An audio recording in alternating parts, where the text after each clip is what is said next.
Estamos começando. Boa noite a todos. Estamos começando. Estamos aqui eu, a Ângela, a Cibele, o José Vitor, a Maria Eduarda, a Thaís, a Vanete. Muito boa noite a todos. Vamos começar a nossa labuta de hoje.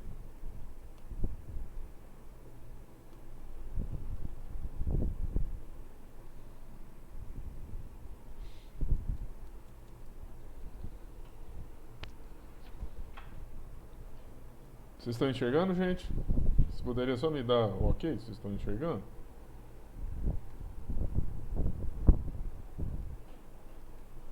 Cadê vocês? Sim, professor. Beleza. Obrigado. Moçada, primeiro pedir desculpa para vocês, porque eu fui representar o reitor num evento lá em Brasília e aí eu fui pego meio... Assim, eu sabia que ia, porque com poucos dias eu acabei sabendo que eu teria que substituí-lo. Achei que ia dar conta também de dar aula, mas infelizmente não foi possível. Então peço desculpa que isso não é comum acontecer, tá bom? Nessa aula que nós vamos ver hoje é uma questão bastante importante. Nós vamos falar sobre soluções e misturas. Na aula passada, não aqui eu não ministrei, mas a passada nós vimos ou finalizamos, né, as questões de ligações químicas, também é um tópico importante. E hoje nós vamos começar então falando sobre soluções e eu vou falar um pouquinho sobre a classificação da matéria, que eu acho que é um tópico importante. Então, primeiro, essa parte de soluções é um conhecimento, eu posso falar assim, que geral, para depois a gente começar a fazer contas. É muito provável que na próxima aula só que nós façamos bastante contas. Pode ser que ainda hoje a gente faça algumas contas, tá? Mas de soluções mais na próxima aula. Bem, a primeira coisa que eu queria falar para vocês é sobre essa definição da matéria. A gente pode classificar matéria entre sistemas heterogêneos e sistemas homogêneos. Então vamos ver já a classificação, mas é dito um sistema heterogêneo como polifásico, um sistema homogêneo monofásico, e um sistema homogêneo ele pode ser uma solução ou ele pode ser uma substância, ok? E uma substância... Só um momentinho, gente. Só um momentinho.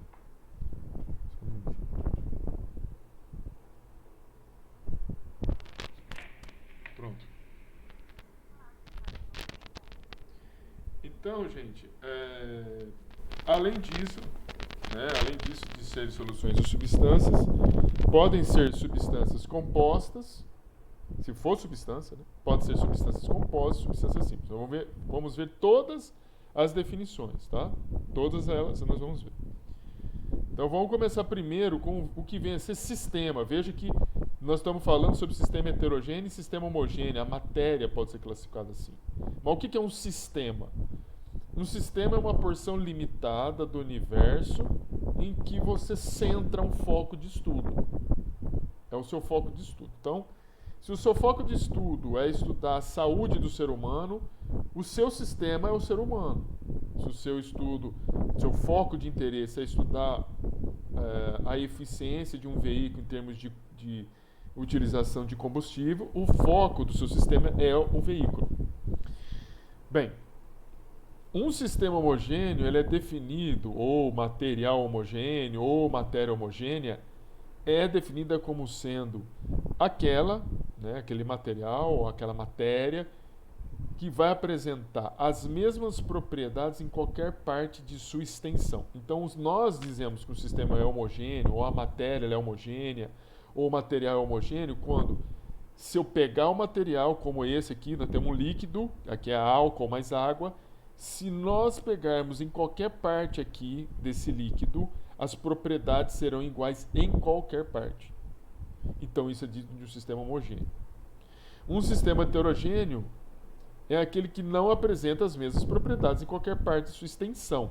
Então você veja bem nitidamente que se eu pegar na parte de cima ela vai ter uma propriedade, óleo, e na parte de baixo a água vai ser de coisas diferentes. E fases, uma definição importante, são as diferentes porções homogêneas limitadas por superfície de separação. que vão constituir um sistema heterogêneo. Então, um sistema homogêneo ele é monofásico, um sistema heterogêneo pode ter várias fases. Aqui eu tenho duas fases, cada uma dessas fases é constituída de um sistema homogêneo. Aqui dentro vai ser homogêneo, aqui dentro vai ser homogêneo, mas aqui eu vou ter uma interface em que vai ter misturado a água com óleo. Tudo bem, hein, gente? Tudo bem, moçada? Sim. Beleza. Uma outra definição que é importante é a gente ter o que é uma substância pura, uma substância pura composta.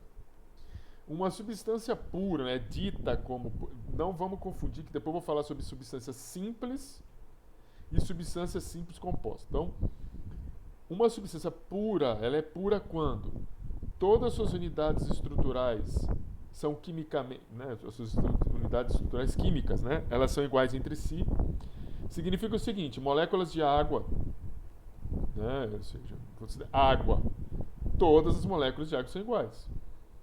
Beleza? Então, todas as unidades estruturais de alguma substância ela é aquilo, ela não vai ter variação de composição, não vai ter variação da presença de outra substância.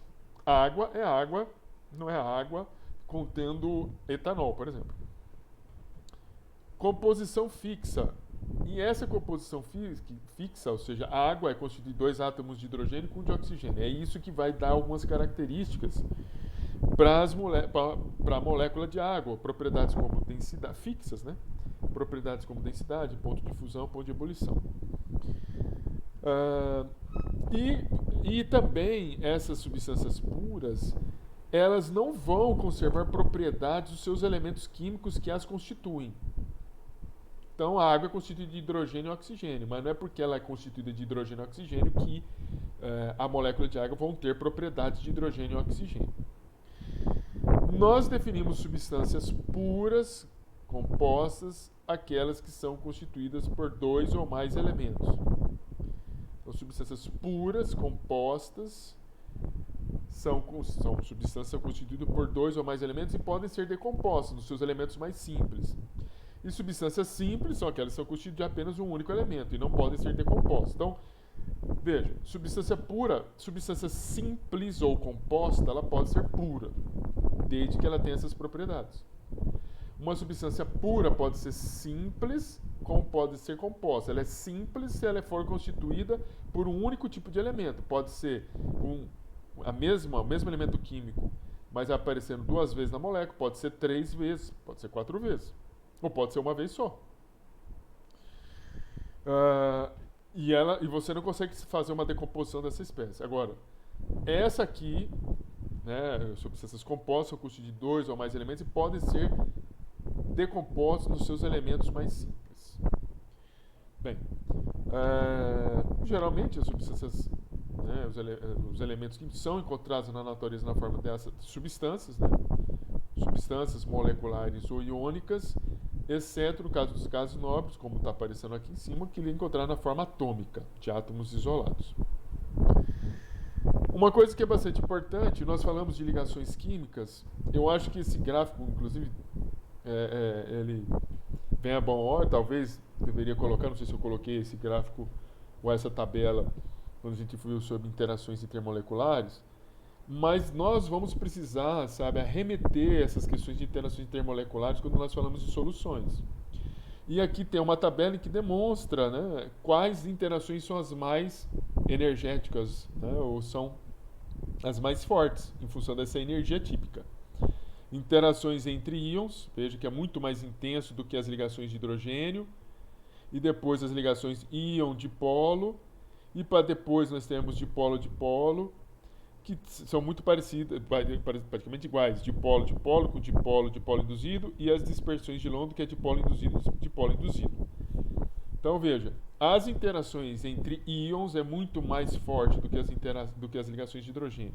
As ligações de hidrogênio são mais fortes do que as íon-dipolo, e as ligações dipolo-dipolo, dipolo-dipolo induzido e dipolo induzido-dipolo induzido são mais fracas que todas as outras. Tudo bem, gente?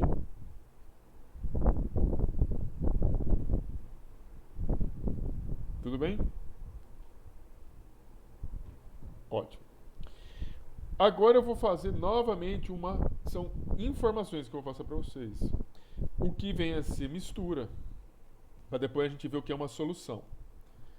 Que nem sempre, né, uma solução, ela é uma mistura, mas nem toda mistura é uma solução. Então vamos ver aqui. Bem, o que é uma mistura? Né? Só um minutinho que eu estou mexendo aqui no meu computador, porque tá um barulho. Eu não sei se vocês estão ouvindo, né? Nem sei se vocês estão ouvindo. Mas alguém poderia falar para mim se tá o barulho do como chama? Ventilador? Tá alto? Agora acho que diminuiu. Obrigado. Só um minutinho aqui. Vamos lá. Vamos aqui. Mistura. O que vem a ser mistura? É qualquer sistema formado de duas ou mais substâncias puras, denominadas componentes. Então, mistura, você está pegando duas substâncias puras e está misturando elas. Mas que pode ser um sistema, né? Você pode, ao misturar duas substâncias, ele pode ser homogêneo ou pode ser heterogêneo. Então, olha só, né? Aqui eu tenho uma mistura que é heterogênea. Ela é uma mistura heterogênea. E aí, por ser heterogênea, uma mistura heterogênea, ela é uma mistura, olha lá, um sistema heterogêneo, na verdade, ela é uma mistura heterogênea ou é uma substância pura em mudança de estado físico. Então, olha, aqui você tem uma mistura de um sistema heterogêneo, e aqui você tem uma mistura de duas substâncias. Aqui não é uma mistura. Onde eu estou apontando aqui não é uma mistura. Isso daqui é um sistema heterogêneo, mas é uma substância pura em estados físicos diferentes. Então, por isso que mistura é quando você tem um sistema que é formado de duas ou mais substâncias puras denominadas componentes. Então, tem que ter duas ou mais substâncias puras. Aqui eu tenho água, né? Aqui eu tenho água no estado sólido e água no estado líquido. É um sistema heterogêneo, mas não é uma mistura. Tudo bem, gente?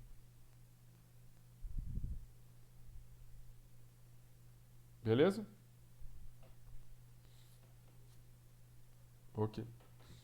Depois, vamos continuando aqui. Nós podemos ter um sistema homogêneo, uma mistura, mas veja bem, vamos ver o que é uma mistura dentro de um sistema homogêneo. Um sistema homogêneo é uma mistura homogênea ou é uma substância pura num único estado físico. Toda mistura homogênea é uma solução por definição. Então, veja. Eu tenho aqui, olha, o cloro. Aqui é o gás cloro. Isso aqui é um sistema homogêneo. Então, um sistema homogêneo, eu acho que eu falei uma coisa que na verdade, eu troquei, né? Uma solução, ela é sempre uma mistura. Mas é sempre uma mistura, mas uma solução, ela pode ser uma mistura, é um sistema homogêneo, né? Então, nem sempre um sistema homogêneo vai ser uma solução. Toda solução é um sistema homogêneo, mas nem todo sistema homogêneo é uma solução. Veja, cloro é um sistema homogêneo, mas não é uma solução. Agora, permanganato de potássio em água, isso é uma solução. E é uma mistura. Vou repetir de novo, toda vez que eu tiver um sistema homogêneo é que não... se você pegar qualquer parte aqui do meu sistema, ele vai ter a mesma propriedade. Então, ele não é um sistema heterogêneo separado por fases. Aqui você tem uma única fase. Ok. Então, é um sistema homogêneo. Mistura é quando você está misturando mais de duas substâncias. Então, aqui eu tenho água e tenho permanganato de potássio. Então, isso aqui é uma mistura. E é uma solução porque eu não tenho separação de fase. E é um sistema homogêneo porque você não tem diferença de fase. Agora, o cloro, você também não tem, o cloro aqui gasoso não tem diferença de fase. mas não é uma mistura, porque não tem a presença de duas substâncias. Tudo bem? E o cloro, ainda que seja um sistema homogêneo, ele é uma substância, mas é uma substância pura, não é uma mistura, não tem duas substâncias lá. Então, nem sempre um sistema homogêneo é uma solução. Um sistema homogêneo pode ser uma substância pura. Tudo bem? Beleza. Soluções, né? Vamos fazer uma definição formal aqui de solução. São misturas homogêneas que apresentam uniformidade em suas propriedades. Tem que ter uniformidade porque ela é um sistema homogêneo. Significa que qualquer parte da solução que você pegar, ela tem que ter a mesma propriedade. Consistindo de uma mistura de partículas muito pequenas da ordem de átomos e moléculas, entre 0,05 a 0,25 nanômetros. Então eu estou falando de uma mistura, por exemplo, de água com compostos iônicos, com moléculas, com átomos, e que eu vou dissolver, e são esses átomos partículas muito pequenas. Então, se eu pegar cloreto de sódio, o sal de cozinha que você tem em casa, em água, se eu estiver fazendo um alimento, e você salga um pouco o alimento, um arroz, você adiciona água, quando você adiciona água, você dissolve esse sal, você formou uma solução. A água evapora, você já não tem mais solução. Beleza? Uma questão, se eu pegar açúcar, misturar com sal, embora a gente, aparentemente a solução, aparentemente é mesmo, você olhando parece uma solução homogênea, nós não conseguimos falar que aquilo lá é uma solução. E nós não conseguimos falar que aquilo lá é uma mistura, e aquilo lá não é uma solução, aliás, né? É uma mistura, mas não é uma solução. Por que não é uma solução? Porque na solução você tem a propriedade de que qualquer parte dessa solução ela tem a mesma propriedade.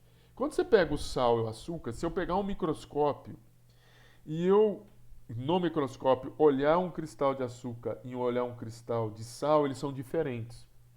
E se eu pegar uma porção daquela mistura, dependendo de onde eu pegar aquela porção, eu vou ter tamanhos de cristais diferentes, não vou ter tamanhos iguais, então as propriedades são diferentes, porque eu também posso, por mais que a gente agite e misture, pode ser que numa determinada parte eu vou ter mais açúcar do que sal, ou mais sal do que açúcar. Então não será uma solução. É uma mistura física, é uma mistura heterogênea, não é aparentemente possa se aparentar, né, uma mistura homogênea, a olho nu, mas ela é uma mistura heterogênea, porque ela tem separação de fases. Você identifica diferenças no cristal de açúcar para o cristal de sal. Então, novamente, um sistema é homogêneo quando você tem um sistema em que em qualquer parte desse sistema as propriedades são iguais. Se você tem um cristal de açúcar e um cristal de sal e eles não são iguais e você não consegue identificar essa padronização, essa igualdade nas propriedades ao longo de uma mistura, eu não posso falar que essa mistura é homogênea, não é um sistema homogêneo, então é uma mistura heterogênea. Então, um sistema homogêneo ele pode ser uma substância pura ou pode ser uma solução. E muitas vezes soluções que a gente acha que são misturas ou sistemas homogêneos nem sempre são. Beleza aí? Tudo bem, gente?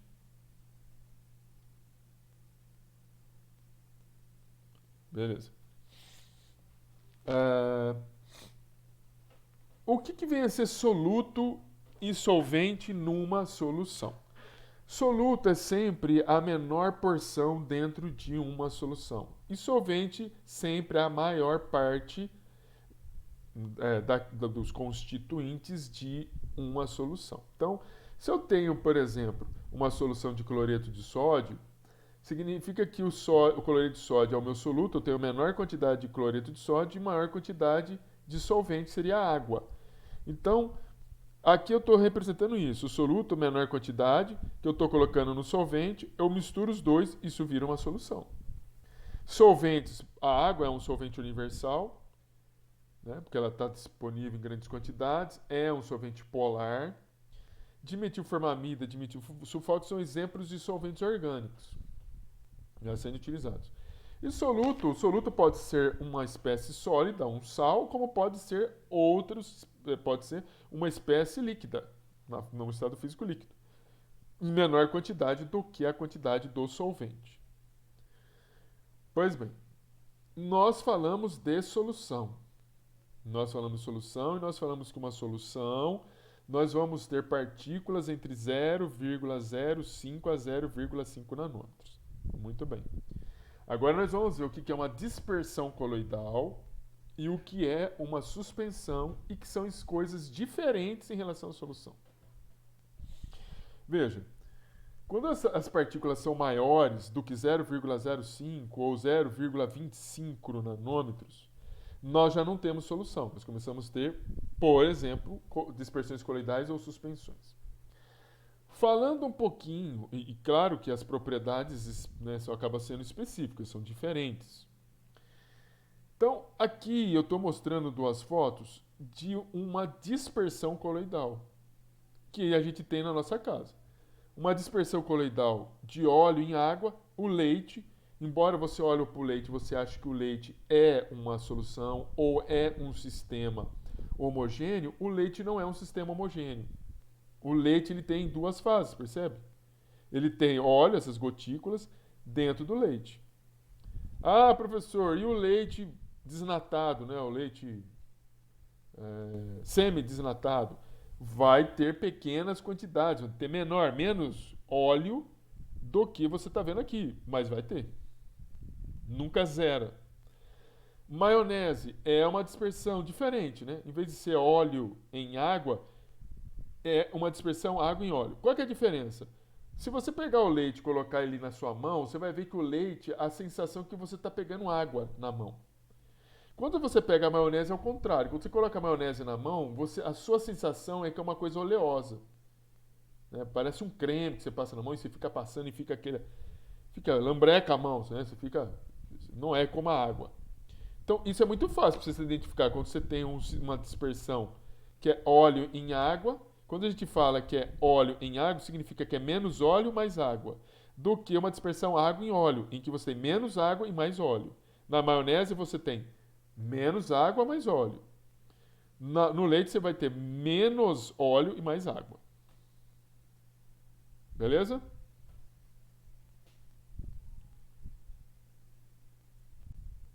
Tudo bem, gente?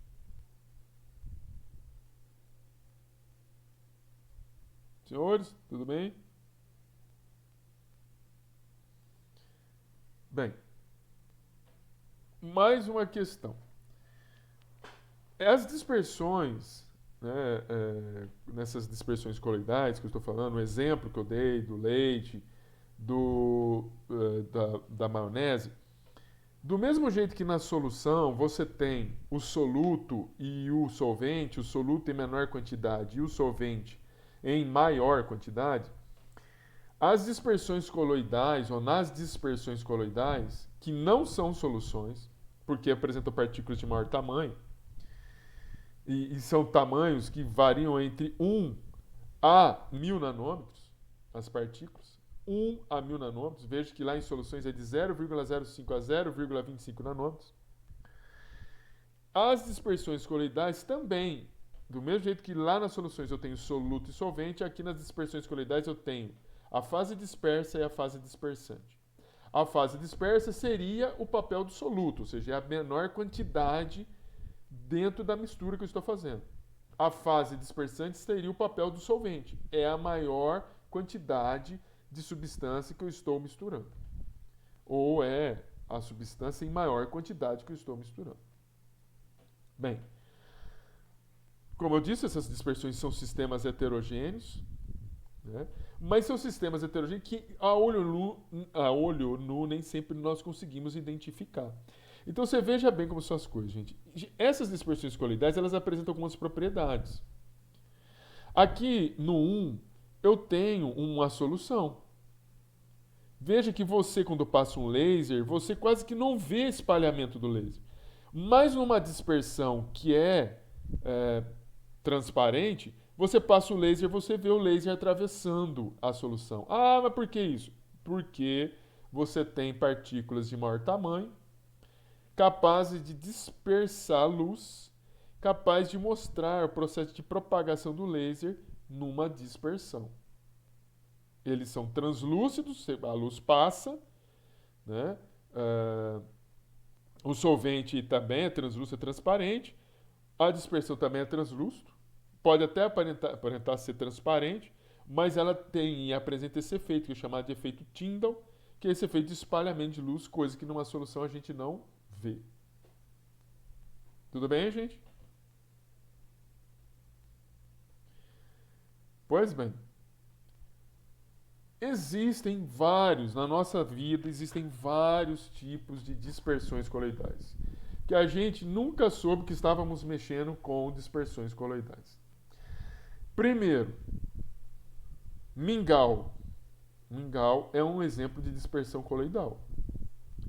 E ela é chamada tecnicamente de sol. É uma dispersão coloidal chamada de sol. O que é sol?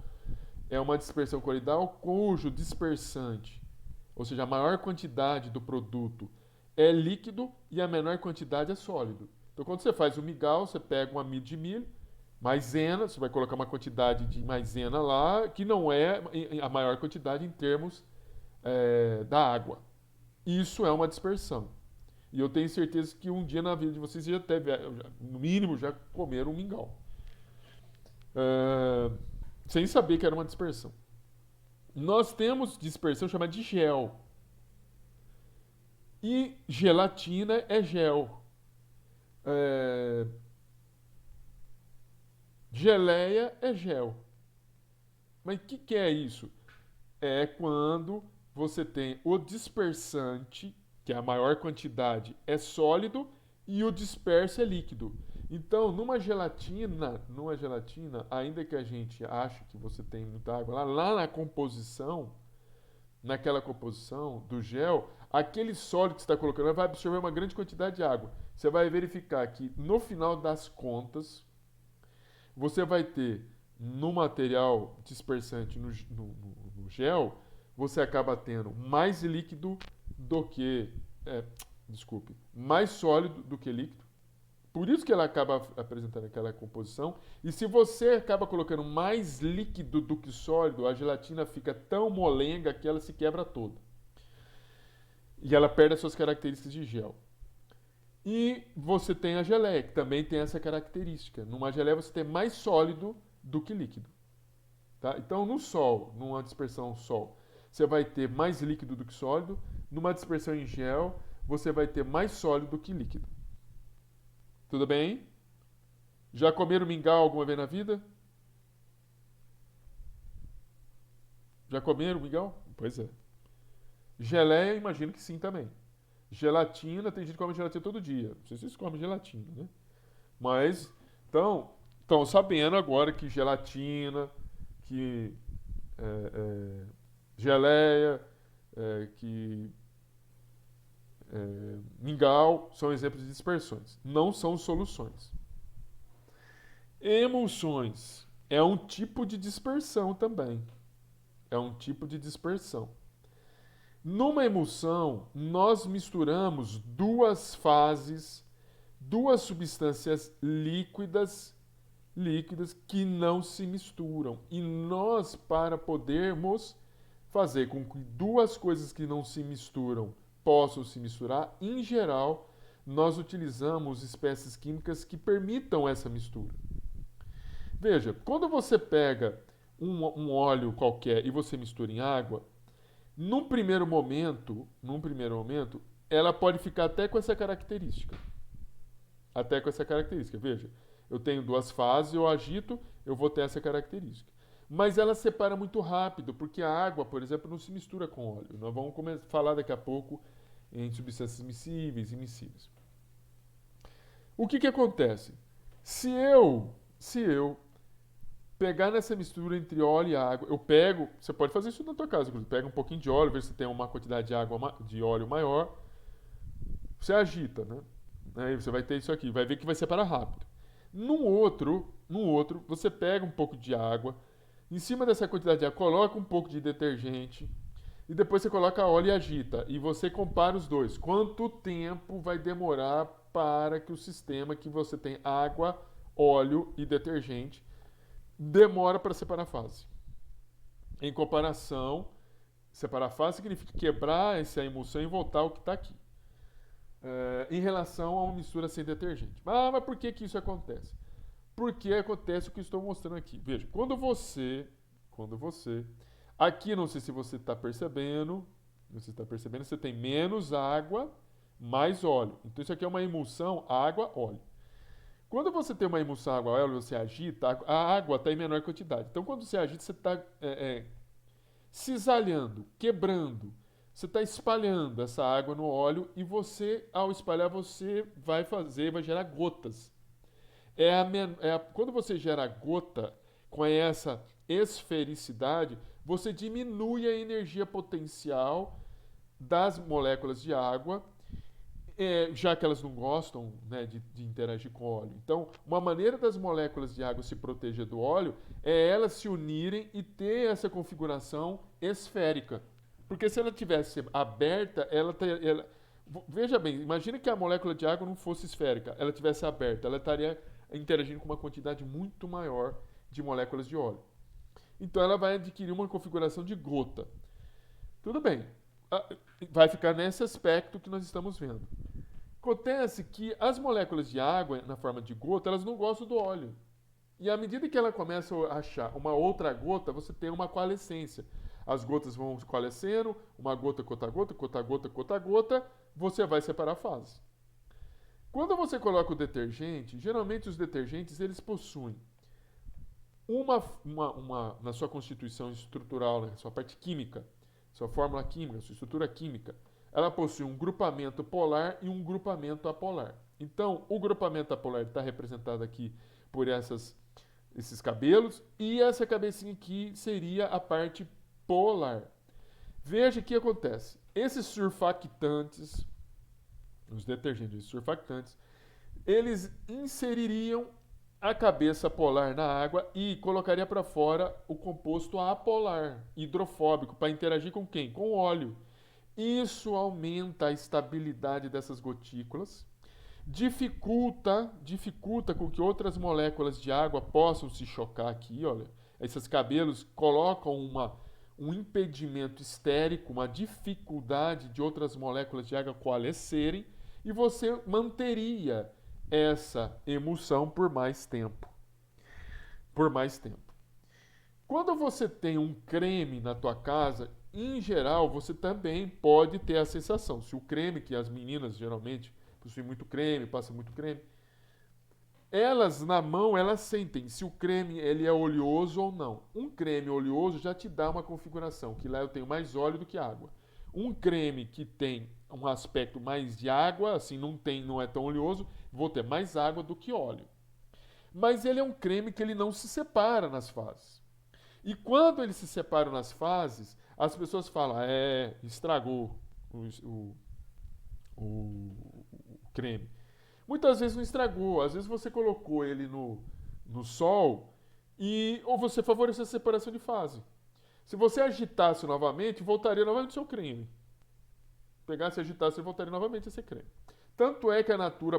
Nossa, agora eu estou fazendo comercial. Né? Agora já foi. Já. A Natura Boticário, elas tinham ou têm alguns cosméticos que têm 3 fases. 2 fases. Eu não sei se tem de 4, mas de 3 eu já vi, de 2 eu já vi. Em que as meninas lá agitam para poder usar. Aliás, aquilo lá precisa agitar. Não é para você usar aquele cosmético, usa primeiro uma fase, a fase de cima, depois a fase do meio. Não, aquilo lá precisa agitar para poder usar. Por incrível que pareça, tem gente que compra o cosmético. Eu lembro que eu vi cosmético que era assim, era uma cor incolor, um azul bonito e depois um azul escuro. Então era um degradê, incolor, azul claro, azul escuro. Ou era incolor e um vermelho bonito. Aí a pessoa usava incolor para depois usar o outro vermelho. Não, gente. Tem que agitar. Quando você tem um creme como esse que está aqui, se for um creme oleoso, que você tem mais óleo do que água, né? Mais óleo do que água significa que eu tenho menos óleo. Significa que eu tenho mais óleo, no oleoso eu tenho menos água, mais óleo. Eu teria um sistema como esse aqui. Quando eu tenho um sistema de um creme que você passa na mão, a sensação não é de óleo, eu tenho mais água do que óleo. Então, quando eu tenho mais água do que óleo, se você agitasse, seria a mesma situação dessa, só que invertido. Eu teria menos, aqui eu tenho menos água, mais óleo, né? Menos água, mais óleo. Ou seja, isso aqui, se fosse para gerar um creme, isso aqui geraria um creme oleoso. Você coloca na mão e você sente muito óleo. Se fosse ao contrário, ou seja, aqui fosse óleo e aqui em cima fosse água, e a sensação seria mais de água, as gotículas de óleo iriam também, né, se dispersar.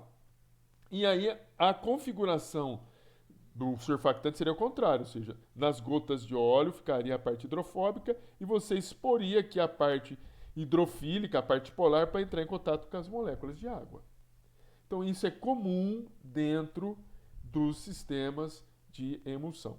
Quando você faz na tua casa, não sei se vocês já fizeram, maionese natural feita, né, com ovos, você utiliza, nós que não sabemos, mas nós utilizamos emulsificantes naturais. Você usa limão, que vai ter na sua constituição esses emulsificantes, no próprio óleo. Ou seja, essa mistura toda é que auxilia, tá, no óleo, dentro da composição do óleo. E junto com o limão, essa mistura toda é que auxiliam no processo de estabilização de uma emulsão, formando uma maionese natural. Tudo bem, gente?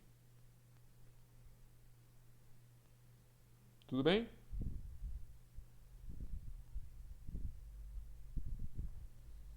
Beleza. Outros tipos de dispersões coloidais. Outros tipos de dispersões coloidais. Espuma. Todo mundo já brincou. Quer dizer, todo mundo não sei se já brincou, mas nós, quando éramos pequenininhos, costumávamos brincar com bolinhas de sabão. Espuma. Nós vamos lavar um objeto, nós fazemos espuma. Bem, uma espuma como essa que eu estou mostrando aqui é uma dispersão coloidal também. Aonde o dispersante é a água e o material disperso é o gás. Você vê que tem um gás disperso aqui, ó, na água. E se você observar bem para essas espumas, você vai ver que vai ter água correndo entre essas bolas de gás, né? Então, a espuma de sabão é uma dispersante, é uma espuma coloidal ou uma espuma líquida. E o chantilly também é uma espuma líquida. Também é caracterizado como uma espuma líquida. Temos espumas sólidas. A pedra pumice também é um exemplo. Você tem um dispersante que está em maior quantidade, que é um sólido, e nesse sólido está disperso o gás. E esses poros que você vê aqui é quando nós abrimos a capa em que esse gás foi colocado aí dentro. Beleza? Do mesmo jeito, existem alguns outros materiais, como o Tec Bond, que ele preenche esses espaços vazios, é muito utilizado hoje, que forma essas espumas.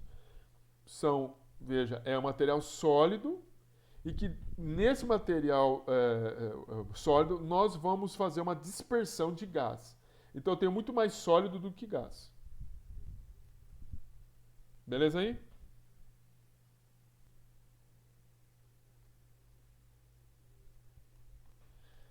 Tudo bem, gente? Beleza. Outros exemplos de dispersões da nossa vida diária. Aerossol sólido. Esse aerossol sólido é uma dispersão coloidal onde a maior quantidade é gasoso, material gasoso, e o disperso é sólido. Veja bem aqui, ó, eu tenho uma fuligem aqui, uma fumaça preta. Essa fumaça preta, esse material preto é o material sólido que está disperso no ar, que é uma fase dispersante. Isso aqui é um aerossol sólido. Um aerossol líquido a maior quantidade, que é o dispersante, é gasoso e o disperso é líquido. Então veja que a neblina é um exemplo de um aerossol líquido. Eu tenho mais gás, que é o ar, menos líquido, que é a água na forma aqui de vapor. De vapor condensado, né? Tenho outras dispersões, chamadas de sol sólido.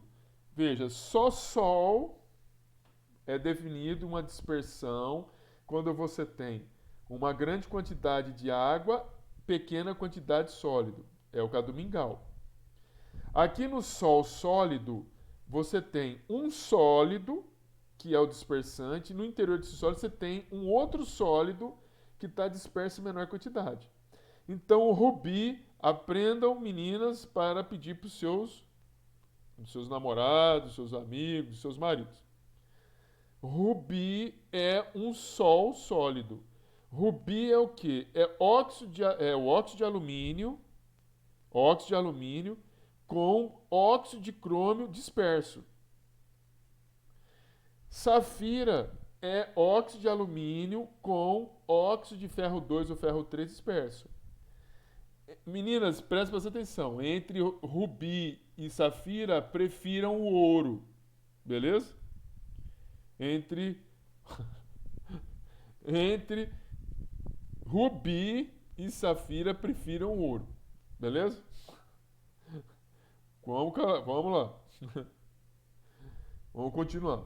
Veja que até agora eu estava falando sobre dispersões. Dispersões são misturas em que você vai ter uma fase dispersa, que seria o soluto, sobre uma fase dispersante, que seria o solvente, com tamanho de partículas entre 1 a 1000 nanômetros. Soluções são misturas de um soluto com solvente, cujas partículas têm tamanhos de 0,05 nanômetros a 0,25 nanômetros. E suspensões?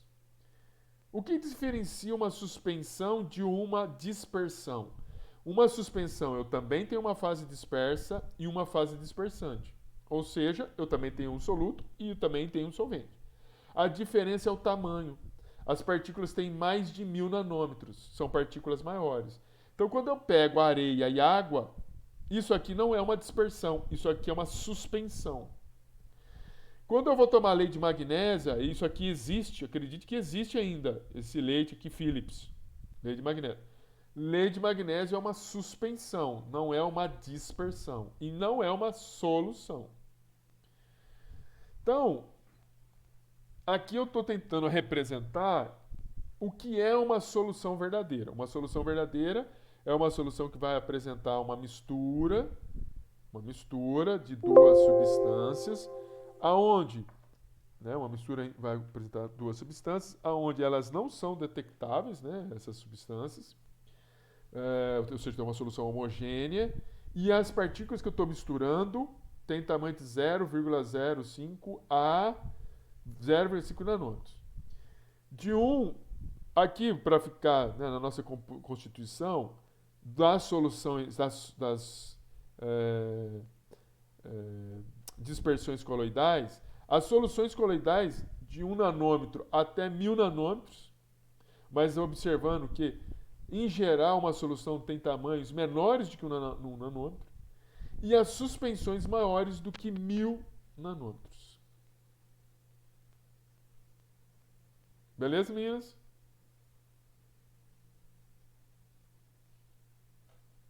Muito bem. Vou fazer uma classificação aqui dessas soluções e vou falar como que essas soluções elas são formadas, tá bom? Essas soluções elas podem ser definidas em função do estado físico da solução, podendo ser sólido, líquido e gás, o estado físico do soluto e do solvente. Você pode ter o soluto sólido, o solvente sólido, você pode ter o soluto líquido, o solvente líquido, você pode ter o soluto sólido e o solvente líquido. E você pode ter o soluto gás e o solvente líquido, e você pode ter o soluto gás e o solvente gás. E a natureza do soluto somente, molecular ou iônico. Então, veja bem. Veja bem. Quando você fala de soluções gasosas, olhando só o estado físico, significa que você está fazendo misturas de gases. Veja, independentemente da proporção que você tenha. Eu posso ter, por exemplo, nitrogênio com oxigênio. A gente sabe que no ar que respiramos tem mais nitrogênio do que oxigênio. Líquidas, né? Soluções líquidas. Você pode ter, como a gente viu aqui, ó, soluções líquidas, você pode ter soluções líquidas em que o soluto pode ser líquido, sólido e gás. Então, elas são formadas por substâncias gasosas, líquidas e sólidas que acabam sendo dissolvidas em um solvente líquido, que pode ser aquoso ou não. E a quantidade desse gás, desse líquido ou desse sólido que a gente dissolve no líquido vai depender da capacidade que essas moléculas têm de se rearranjar, interagirem com as moléculas solventes. Isso nós damos nome também dessa capacidade, da quantidade de substâncias que interagem, de serem de coeficiente de solubilidade, ou define a solubilidade da substância num determinado solvente, que nós vamos ver um pouquinho mais para frente. Então, um exemplo aqui de solução sólido-líquido, soluto, solvente, sais e açúcar em água é um exemplo de solução sólido-líquido. Água do mar também é uma solução sólido-líquido. Álcool iodado, aqui também é um exemplo de sólido-líquido. Líquido-líquido, por exemplo, água oxigenada é uma solução líquido-líquido. Álcool 70, que não estamos usando agora, por causa da Covid, é uma solução líquido-líquido. O combustível anidro tem 1% de água, né? Também, ou pode ter até 1% de água, também é uma solução líquido-líquido. Nós temos soluções gás líquido. Refrigerante é uma solução gás líquido. Refrigerante. O mar também é uma solução gás líquido. No mar você vai ter gás dissolvido na água. Lagos também. Água com gás também é uma solução gás líquido. Águas de aquário também. Tudo bem? Tudo bem, gente?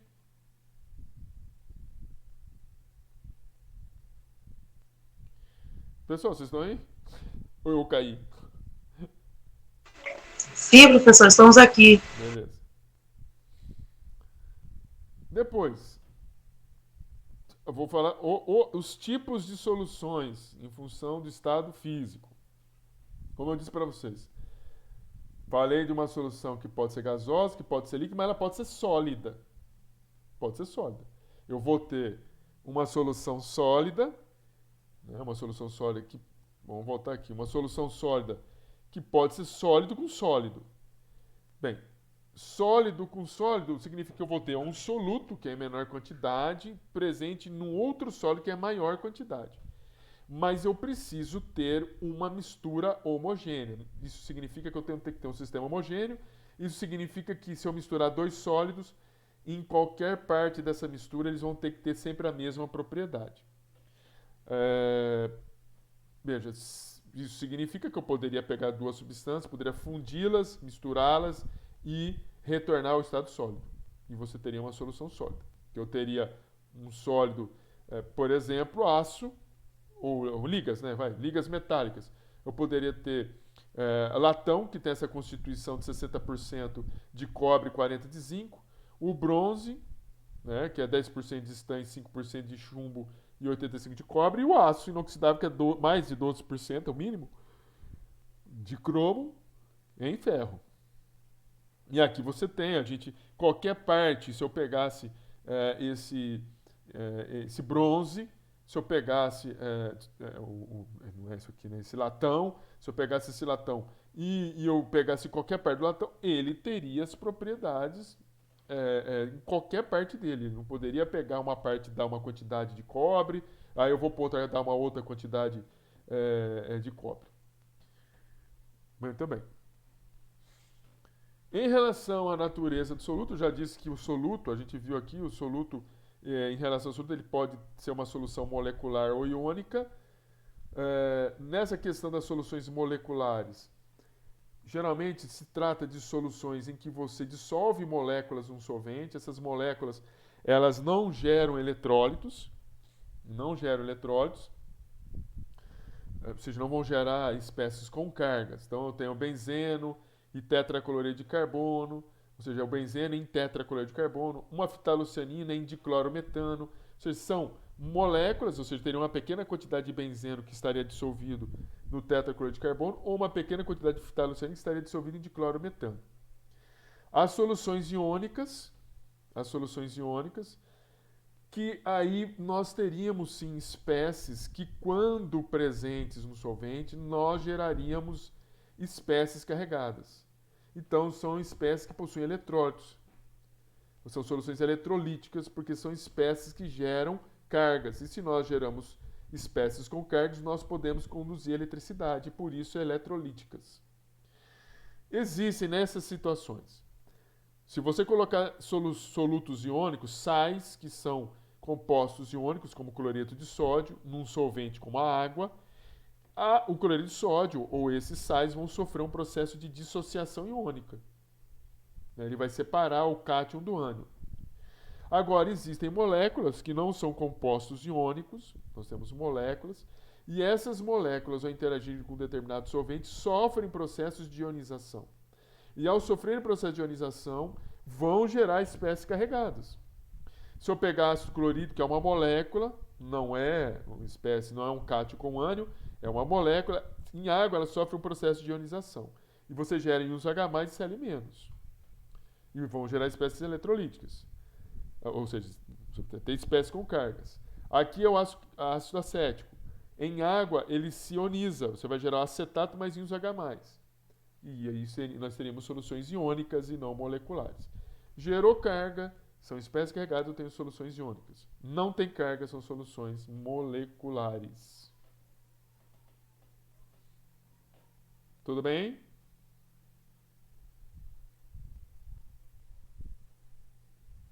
Tudo bem, moçada? Beleza. Como que a gente forma uma solução? Vamos começar por uma situação mais simples possível, que é uma solução gasosa. Imagine que você tem aqui, de um lado, você tem, né, um recipiente fechado por uma torneira. E aí, veja que aqui a torneira está fechada, aqui a torneira está aberta. Vamos primeiro a torneira fechada. Você tem aqui de um lado do balão, você tem um gás, aqui do outro lado do balão você tem um outro gás. Aí, o que acontece?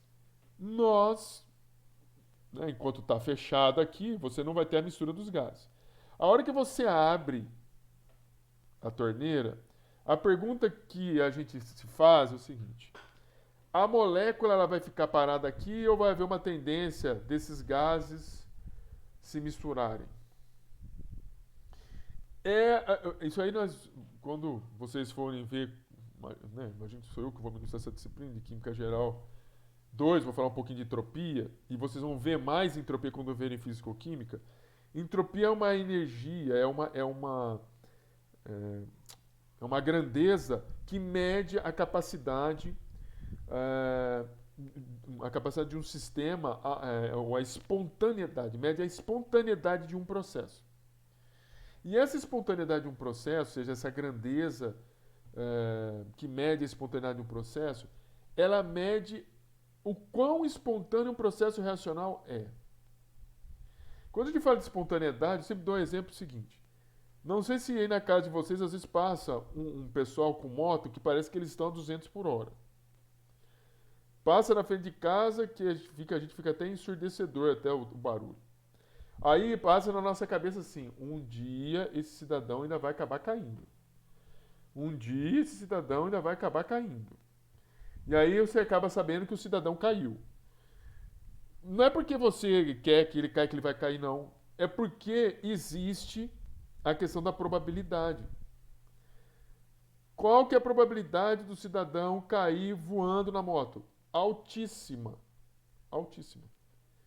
Então, a espontaneidade de um processo está relacionado com a probabilidade de algo ocorrer. Quanto maior for a probabilidade de algo ocorrer, mais espontâneo é um processo. E isso que mede a entropia. Quanto maior a entropia, maior a espontaneidade do processo. Maior é a probabilidade de acontecer, então mais espontâneo ele é.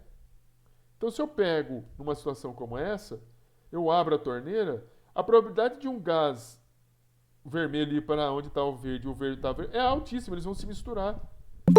E aí a outra pergunta é o seguinte: esses gases que se misturaram, eles vão voltar, vão separar? Não, não vão voltar.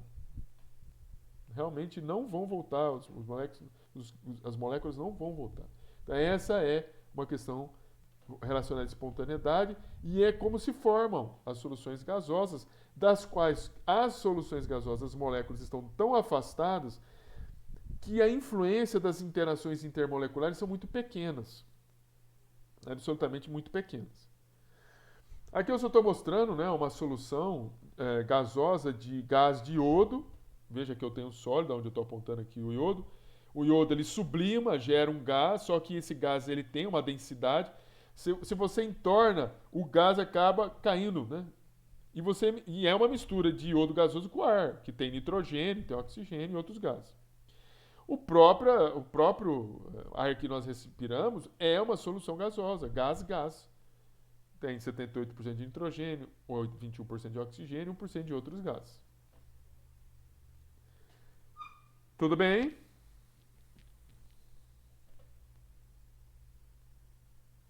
Tudo bem, senhores? Beleza.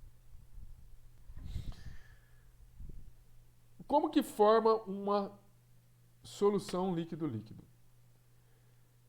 É necessário uma solução líquido-líquido. A primeira coisa que a gente precisa entender, né? Existem substâncias que são ditas miscíveis e existem substâncias que são ditas immiscíveis. Quando a gente fala que uma substância ela é immiscível, significa que uma pequena quantidade dessa substância acaba sendo solúvel em uma grande quantidade de uma outra substância. Então, óleo em água, falar que óleo não é solúvel em água é uma mentira. É uma mentira. Acontece que é uma pequena quantidade de óleo que acaba se solubilizando em água. Como é uma pequena quantidade de óleo que é solubilizado em água, nós temos um exemplo de uma mistura, né, uma mistura de substâncias que são immiscíveis, água e óleo, ainda que uma pequena quantidade de óleo seja solubilizada em água. Quando você tem substâncias que são solúveis, como o etanol, que é solúvel em água, e aqui eu estou mostrando a molécula de etanol e a molécula de etanol, outra molécula de etanol e a molécula de água. E a molécula de etanol que é solúvel em molécula de água, nós dizemos que quando nós temos uma solução líquido-líquido, ambos os líquidos são miscíveis. Ambos os líquidos são miscíveis quando, né, eles são uma grande quantidade de um líquido pode ser solubilizado num outro líquido que está em maior quantidade, né? O etanol ele é solúvel em água por quê? Porque o etanol tem dentro da sua constituição uma ligação OH e essa ligação OH pode fazer ligações de hidrogênio com a molécula de água. São essas ligações de hidrogênio dentro dessa ligação polar do etanol que acabam fazendo com que quando você pega só a água, as moléculas de água elas estão todas as moléculas de mãos dadas. A molécula de etanol, na hora que você despeja etanol na molécula de água, o etanol tende a forçar a quebrar as ligações, as interações, ligações de hidrogênio que existem entre as moléculas de água.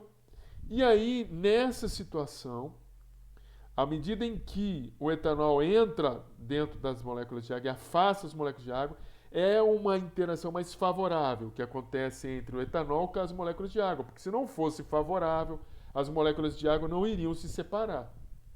O que acontece é que essa interação entre etanol e água que é favorável, ela é tão favorável e na mistura faz com que a energia caia, que ela libera energia na forma de calor. Se você misturar etanol com água, você vai ver que aquece. Você coloca a mão, você sente que o recipiente ele esquenta.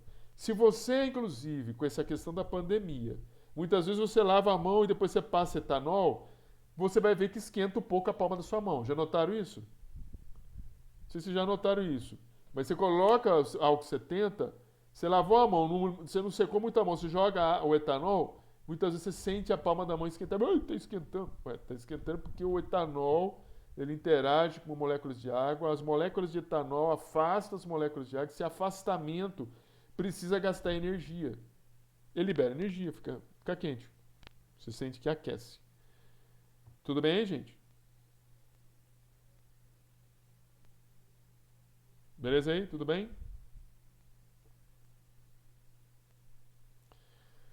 Bem, ainda assim, existe, como eu disse para vocês, misturas que são immiscíveis. O benzeno com a água. Esse benzeno com a água, a capacidade dele de se misturar à água é pequena. As moléculas de água interagem por ligações de hidrogênio, que têm uma força de interação muito maior do que a interação do benzeno com as moléculas de água. Então, as interações do benzeno com as moléculas de água não consegue superar essas ligações entre as moléculas de água. Não conseguem. Olha, como elas não conseguem superar, então uma pequena quantidade apenas de benzeno acaba sendo solúvel em água. E se uma pequena quantidade acaba sendo solúvel, nós acabamos tendo uma mistura que é immiscível. É difícil misturar benzeno em água. Né? Então, aqui a tendência à desordem significa separar essas moléculas de água e misturar, é pequena. Né? É muito pequena a tendência à desordem. Aqui não, aqui a tendência à desordem é muito maior, porque as moléculas de etanol têm força para separar as moléculas de água. Né? Tem força. Então aqui a tendência à desordem, a entropia mede essa capacidade à desordem, né? Porque a probabilidade, a maior probabilidade, é sempre pela tendência da desordem, não pela ordem. É pela desordem. Então, se existe uma tendência maior aí das moléculas de separarem as moléculas de água do que ficarem juntas, vão se separar e eles vão ser miscíveis. Se não tiver essa força, como é o caso do benzeno, não tem força para quebrar as ligações de hidrogênio da água. Não tem força, eles vão se misturar muito pouco, vão se tornar immiscíveis. Tudo bem?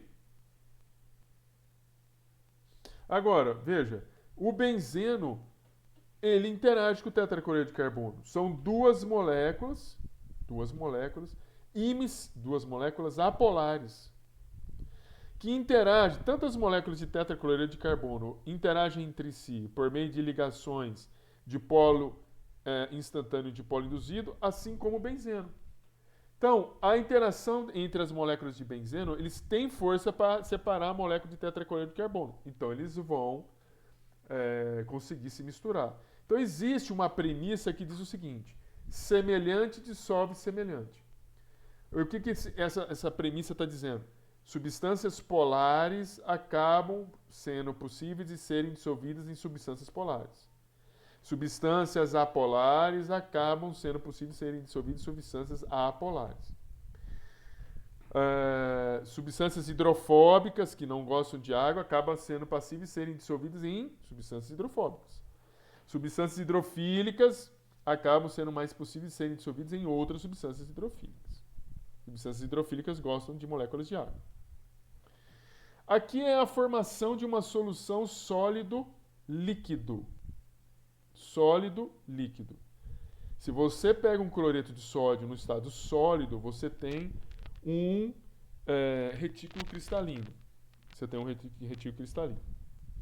Aqui eu tenho demonstrado que um retículo não é uma célula unitária, é um retículo cristalino. Quando você coloca as moléculas de água que estão representadas por esse desenho, elas tendem a se orientar de tal maneira que o polo negativo, né, o dipolo negativo das moléculas de água se orientem, vão e ataquem, né, nas quinas e nas bordas aqui do retículo, e orientando, né, esse ataque por meio dos dipolos negativos para o ânion, que é o cloreto, e os dipolos positivos, desculpe, eu falei errado. A molécula de água vai orientar os dipolos positivos do hidrogênio, porque aqui são hidrogênios, a molécula de água, os dipolos positivos do hidrogênio vão ser orientados nas bordas e nas quinas para os ânions, dipolo negativo, e os dipolos negativos da molécula de água, que estão nos átomos de oxigênio, vão se orientar para os cátions, que são positivos. Então, veja, o hidrogênio, que tem seus dipolos positivos, vão orientar para o cloreto, que é negativo. E o oxigênio, que é um dipolo negativo, vai se orientar para o cátion positivo, do Na+. Esse processo é um processo de hidratação de íons, é um processo de dissolução.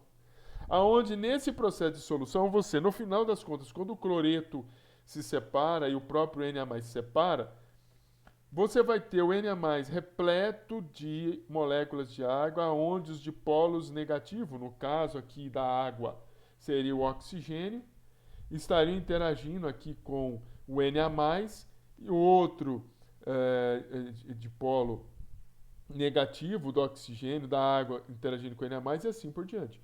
Enquanto no caso do cloreto, você teria a parte positiva das moléculas da água, o dipolo positivo, que seriam os átomos de hidrogênio. Isso aqui são orientações, aqui eu estou tentando mostrar nessas orientações das moléculas de água com seus dipolos positivos em relação ao cloreto e seus dipolos positivos em relação ao cloreto e seus dipolos negativos em relação ao Na+. Tudo bem aí, gente?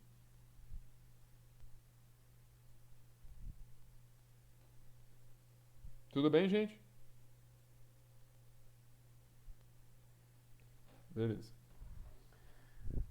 Nós temos ainda como se forma uma solução gás líquido. Lembrem-se, numa solução gás líquido, refrigerante é uma solução gás líquido. Água com gás é uma solução gás líquido. Se você borbulhar CO2 em água, você vai obter água com gás. Se você borbulhar CO2 numa formulação, num xarope, ou seja, uma formação líquida do refrigerante, você vai obter uma solução gasosa, ou seja, é um líquido com gás. Como que esse gás é dissolvido no líquido? À medida que você borbulha o gás no líquido, o gás, por meio de interações do tipo dipolo induzido, porque às vezes a molécula gasosa tem dipolo, ou dipolo instantâneo, né, ou induzido, né, mas a gente nomeou aqui como dipolo instantâneo, com outro gerando um dipolo induzido, pode favorecer a sua solubilização. Então veja, para quem tem parente ou mora em sítio, né, chácara, fazenda, às vezes a pessoa tem um lago, um laguinho. Ou, às vezes, tem um tio que tem um pesqueiro. Naquele pesqueiro, muitas vezes tem uma bica d'água que ele direciona para o meio do lago, ou algumas bicas d'água que ele direciona para o meio do lago. E aquela água fica caindo lá. Ou ele ele movimenta aquela água, também muitas vezes, por bomba. Às vezes, quando a gente não sabia, eu ficava pensando, para que o cara está fazendo isso? É uma idiotice. Você ficar jogando água na água. Mas não é. Quando a pessoa faz isso, muitas vezes ela pega a própria água da lagoa, a própria água do reservatório de água que ela tem, e ela pega a própria água e joga a água na água. Esse movimento de pegar a água, jogar água na água, ele arrasta moléculas de oxigênio que estão no ar. Então, é um movimento que se faz para você solubilizar oxigênio que está no ar na lagoa. Porque muitas vezes a lagoa está com baixa oxigenação, e se tiver baixa oxigenação, os peixes morrem. Compreendido aí? Entenderam? Um jeito. Às vezes a pessoa às vezes nem sabe quimicamente o que está acontecendo, mas está acontecendo isso. Ela pega, joga a água, na verdade ela joga a água para cima e deixa cair na lagoa. Essa água arrasta as moléculas de oxigênio que estão no ar. Essas moléculas de oxigênio que estão no ar, eles acabam sendo solubilizados entre as moléculas de água por meio das interações do tipo dipolo instantâneo, dipolo induzido, ou dipolo induzido, dipolo induzido. Compreendido aí, gente?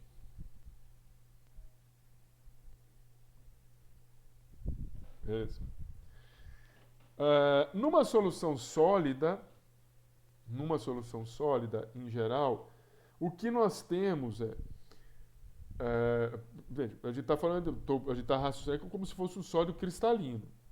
Então você veja, se eu pegar um cloreto de sódio e um brometo de sódio, a diferença aqui está no ânion. Se nós fundirmos esse material e depois recristalizarmos, solidificarmos, nós podemos formar os retículos e nós podemos, numa determinada posição do espaço, ter, ao invés de ter um cloreto, a gente tem um brometo. E aí nós podemos ter um sólido, uma solução sólida, em que nós temos... Isso eu estou falando com o brometo, poderia ser um outro cátion. Nós podemos estar trabalhando com outro cátion. Ele vai ser uma solução homogênea, né? O cristal vai ser um sólido cristalino, né? Homogêneo, em que você vai ter distribuído ao longo de todo o seu retículo a presença dos dois diferentes ânions. Isso é uma forma, né? Ou seja, você tem nas posições do retículo a substituição de um cátion ou de um ânion. Mas você poderia ter também a possibilidade de você ter alguns átomos nos interstícios, nos buracos dos retículos. Como aqui nós estamos vendo, né? Só que eles estão nos buracos dos interstícios. Ou aqui, ó. Isso é comum, né, no aço. Por exemplo, a austenita, que é constituída por átomos de carbono, que ocupam os interstícios do arranjo cúbico do ferro. Então você imagina que aqui poderia ser ferro, ferro, ferro, e aqui eu teria o carbono, né? Átomos de carbono ao longo aqui, sabe, dos interstícios que são gerados pela distribuição espacial dos átomos de ferro. Alguma dúvida nisso?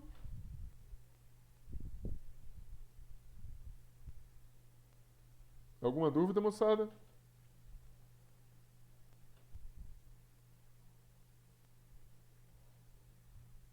Ok. Como que a gente identifica se nós temos uma solução sólida ou uma mistura heterogênea? Veja, uma mistura heterogênea não é uma solução, porque uma solução ela é uma mistura homogênea. Toda mistura homogênea é, por definição, uma solução. Eu falei que uma solução ela é uma mistura homogênea e é um sistema homogêneo. Agora, nem todo sistema homogêneo é uma solução. Nem todo sistema homogêneo é uma solução. O cloreto, o Cl2 gasoso, é uma mistura, não é uma mistura, é uma solução pura, que não é uma solução, porque a solução precisa ter mistura de duas ou mais substâncias. Quando você tem uma mistura heterogênea, que não é uma solução, ou seja, quando você tem uma mistura que você, dentro da extensão dessa solução, você pega parte dessas soluções, analisa, as propriedades não são iguais, isso configura que você tem uma mistura heterogênea e não tem uma solução. Se eu fosse fazer um gráfico da fusão desses compostos, veja, toda vez que você tem a fusão, você aumenta a temperatura pelo tempo, quando há a fusão, a temperatura permanece constante. Percebam que quando você tem, vamos supor aqui no exemplo, eu tenho duas substâncias diferentes, então eu vou aquecendo, vai aumentando o tempo, vou aquecendo, atingir a temperatura de fusão do primeiro, funde tudo o primeiro componente até que todo esse primeiro componente está líquido. Aí, veja, aí começa a aumentar a temperatura de novo. Por que aumenta a temperatura agora?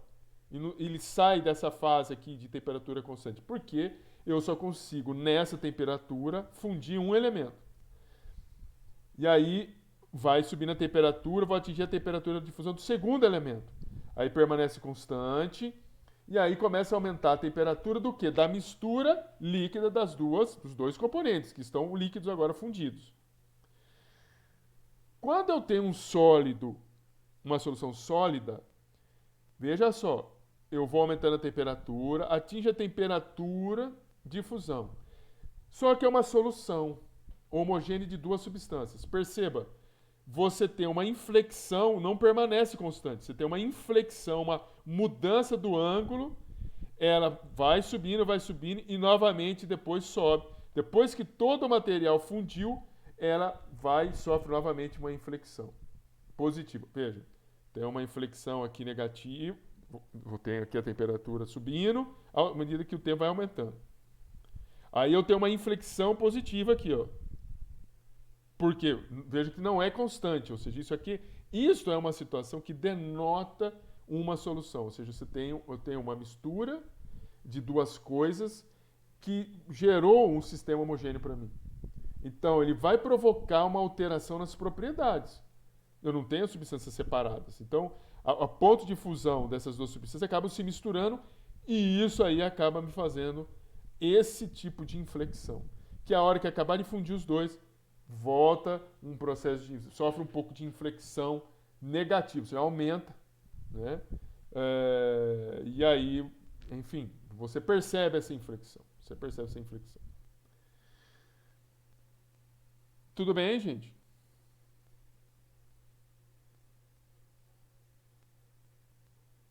Tudo bem?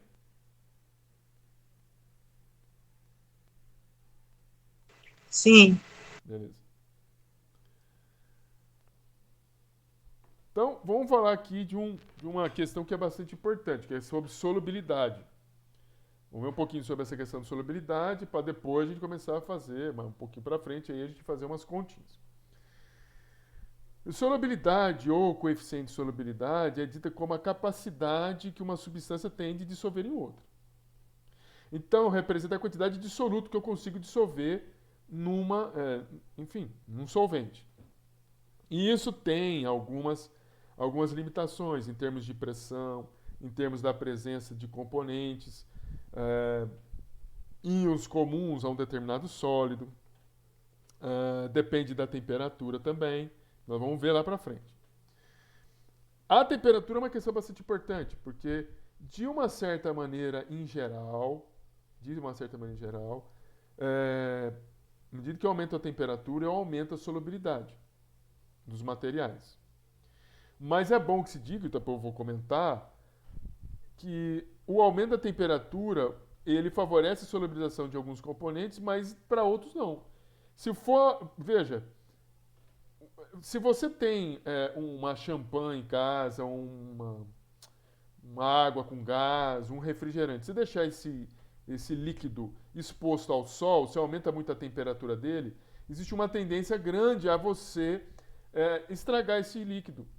Você tem uma água que já não é mais uma água gasosa, com gás, não é um refrigerante mais, não é uma champanhe mais, né, um espumante, porque você aumenta a temperatura, você favorece a saída dos gases que estão dissolvidos em solução. Então, essa questão de aumento de solubilidade em função da temperatura tem que tomar muito cuidado. Se for um sólido, muito bem, mas se for um componente gasoso, não. Uma outra questão que eu preciso definir é o que são soluções saturadas e soluções insaturadas. Soluções saturadas e soluções insaturadas.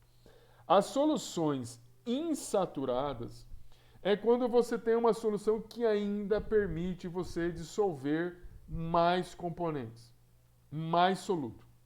Uma solução que é saturada é uma solução que já saturou, não aguenta mais adicionar soluto.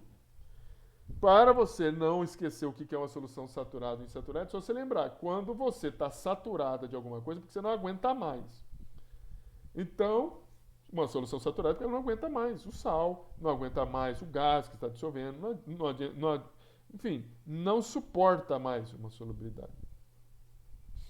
Quando uma solvente não aguenta mais você dissolver uma quantidade de um determinado sal ou um determinado gás, há precipitação desse material. Se nós estivermos falando de uma solubilização de um composto, de um soluto físico, ou seja, de um soluto de um sal, o que vai acontecer?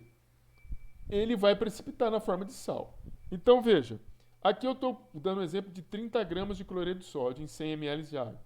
Coloco 30 gramas de cloreto de sódio em água, ele solubiliza, eu gerei uma solução de cloreto de sódio.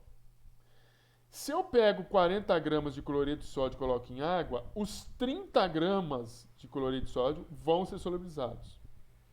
Na verdade, 36 gramas, que é o máximo que eu vou conseguir dissolver. Os 4 gramas do cloreto de sódio que não se dissolveram, porque você atingiu a solubilidade, aí eu vou ter a precipitação desses 4 gramas, na forma de precipitado. Então, olha só como são as coisas, hein? Prestando atenção no que eu vou falar aqui. Essa solução de cima permitiria eu colocar um pouco mais de sal. Essa solução ela não está saturada. Então, ela é uma solução insaturada. Essa solução já não tem mais como nós termos a solubilização de mais sal. Então, essa solução já está saturada. E tem um material de corpo de fundo, que não foi conseguido se dissolver. Compreenderam aí o que é uma solução saturada e uma solução insaturada?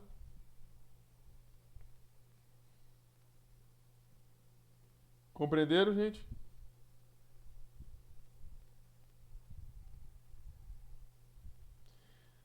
Beleza. Então, veja, existe ainda aquilo que nós chamamos de soluções supersaturadas. É quando você dissolve mais do que poderia dissolver num solvente. Exemplos: mel o mel é uma solução supersaturada. Eu tenho uma grande quantidade de açúcar dissolvido em água. Melado de cana, idem. Como que a gente consegue fazer uma solução supersaturada? Se nós, imagine só, você pegar uma grande quantidade de açúcar, você colocou em água, você vai ferver essa solução e a gente vai colocar mais açúcar do que é possível colocar em água se nós não estivéssemos aquecendo. Ou seja, estivesse nessa mistura açúcar-água em uma temperatura ambiente. Aí eu aqueço, eu vou conseguir dissolver mais açúcar na água. E aí eu vou deixando a temperatura cair muito lentamente, muito lentamente, eu consigo gerar uma solução supersaturada. Mas uma solução supersaturada, ela é muito instável, a ponto de que se eu pegar, veja, aqui ele está pegando uma pinça metálica e eu riscar a pinça metálica no vidro, só o fato dele riscar no vidro, eu vou causar uma precipitação de sólido que estava dissolvido, mas estava numa situação de supersaturação. Aqui é a mesma coisa. Veja, quando você tem um mel, né, veja, no mel você tem um processo de precipitação do açúcar. Uma precipitação. Tem gente que acha que estragou o mel. Não estragou o mel. Às vezes acontece isso, de um processo, ele é um mel supersaturado. O que você faz para voltar? Coloca no banho-maria. Se você colocar no banho-maria, ou seja, você aquece a água, você vai dissolver todo esse mel de novo. O seu mel vai ficar tudo bonitinho de novo. Você vai comer o seu mel até acabar o mel. Tudo bem? O ano passado eu tinha uma aluna que era produtora de mel, sabia direitinho essas coisas aqui. Continuando. Apenas para falar, quando a gente está falando de precipitado, né? Aqui você tem precipitado, aqui você tem precipitado. Vamos falar um pouquinho do precipitado, só para vocês saberem a questão do precipitado. O precipitado é uma substância que se separa, né, de uma solução. Se uma solução ela tiver saturada, não dá para dissolver mais. Então, nós vamos ter a geração de um precipitado. Esse precipitado pode ser cristalino ou coloidal. Cristalino, nós já vimos. O que é uma substância cristalina? É uma substância que é constituída por átomos, moléculas ou íons que se arranjam espacialmente por longas distâncias, por todas as direções. Beleza? Geralmente, esses sólidos são densos, vão precipitar e podem ser recolhidos por filtração, ou, enfim, ou decantação. Acontece que tem exemplos de sólidos que apresentam cristais muito pequenininhos. Por exemplo, aqui eu estou vendo um cristal, aqui eu estou vendo os cristais de monossulfato, aqui de aciclovir. Aciclovir é um medicamento que se utiliza muito para herpes. Herpes zoster, herpes labial, herpes que você pega na boca, aqui na parte externa da boca, nos lábios. Esse aqui é o medicamento. É o precipitado, são os cristais de aciclovir. Muito bem. Esses sólidos, né, que são precipitados, eles são muito finos. Olha aqui, 70 micrômetros aqui, ó. Espaçamento aqui, ó, 70 micrômetros, muito pequeno. Aqui do aciclovir não está mostrando, mas são tamanhos tão pequenos que para você separar, filtrar, é difícil. Então os processos de filtração são muito lentos. Tem que usar filtros com poros pequenos, é um processo caro. Quando você fala de colóides, nós estamos falando de partículas de 1 a 1000 nanômetros, os tamanhos são menores ainda. Às vezes você não consegue filtrar, às vezes existe uma dificuldade muito de filtrar. É um sistema heterogêneo, né? É uma dispersão, um sistema heterogêneo. Aqui eu estou mostrando essas bolinhas de partículas de ferro ou de hidróxido de ferro, obtidas, na verdade, de hidróxido de ferro, partículas magnéticas distribuídas aqui, ó, muito pequenininhas, né, dispersas aí em determinado material, e que para você recuperar esse material, você tem que aplicar muita força. Ele não vai decantar facilmente e não vai ser recolhido a não ser por um campo magnético ou, por exemplo, força centrípeta. Então vou ter que usar um processo de centrifugação. Há ainda precipitados grumosos, como esse aqui, né? Materiais hidrofóbicos que não misturam água, e aí você pode coletar ele com uma pinça, ou isso aqui é uma pipeta. Existem precipitados gelatinosos, como esse, que absorvem muita água. Esse aqui então é muito difícil de você pegar, filtrar, porque eles interagem com a água, né? Então o processo de filtração é difícil.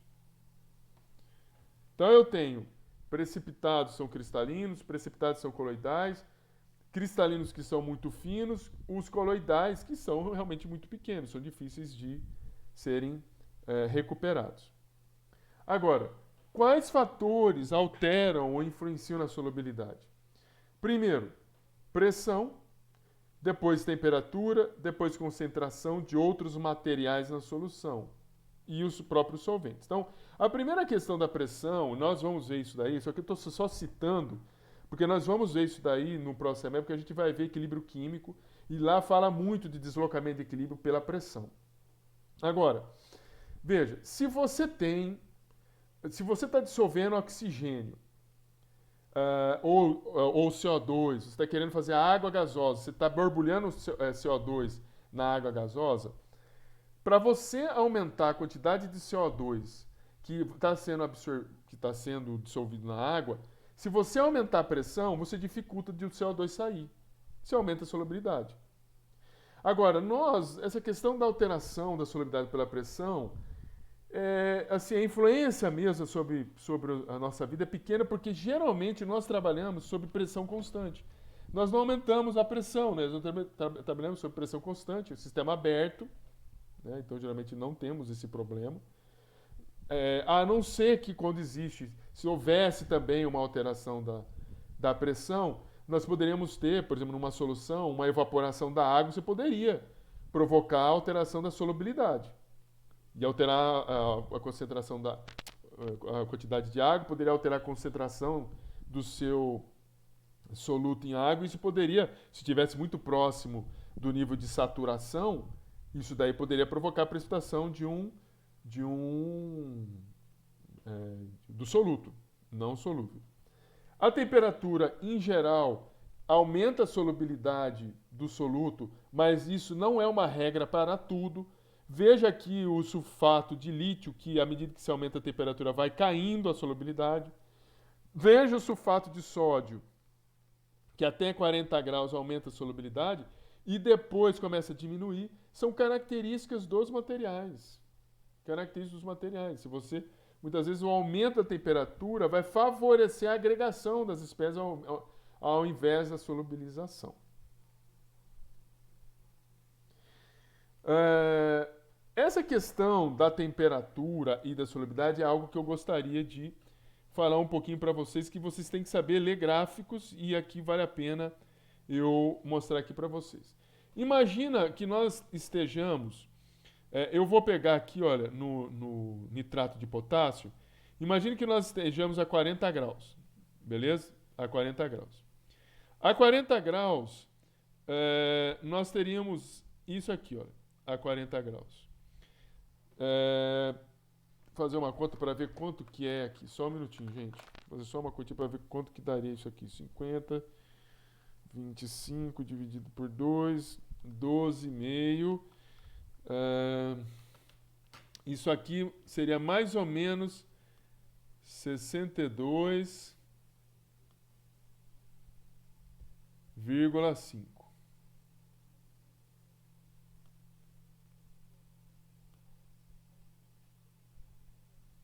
Então, aqui eu tenho 62, eu consigo. Isso aqui está mostrando um gráfico de solubilização. Está aqui, olha, o gráfico disso. Espera um pouquinho. Esse gráfico aqui está mostrando. Esse é onde eu estou andando aqui, ó. O gráfico de solubilização do nitrato de potássio. Tudo que tiver abaixo do gráfico, tudo que eu tiver abaixo do gráfico é solúvel. Tudo que eu tiver abaixo do gráfico está solúvel.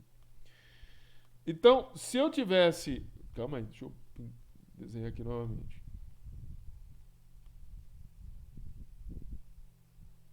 Oh, Jesus.